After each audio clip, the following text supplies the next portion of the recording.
exposities in Zeeuws-Vlaanderen te zien zouden zijn. Nou, ik vind dat we daar nog steeds naar moeten streven eigenlijk. Een avond van scherpe vragen en warme verbinding. Donderdag werd in het Meulengat in Sluiskil een cultuurdebat gehouden voorafgaand aan een cultuurcafé. Onder leiding van Mark Volleman gingen vertegenwoordigers van 10 lokale partijen met elkaar in conclaaf. De boodschap? We vinden het allemaal belangrijk, maar er moet wel geld voor zijn. Met een minder rooskleurige toekomst kan het een probleem worden. Ja, zeker. Ja, heel belangrijk. Vooral omdat we dat nu een beetje missen, die menselijkheid. Ja? In onze politiek, vind ik zelf.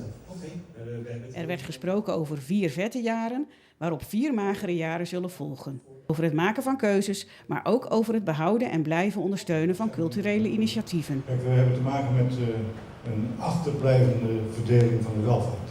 En ik vind ook dat het inderdaad een basisrecht is en dat ook iedereen daar toegang toe moet hebben. Gewoon meer te combineren, kunnen we ook gewoon meer bereiken zonder dat we op cultuur gaan bezuinigen. En een avond over cultuur en kunst kan natuurlijk niet zonder optredens.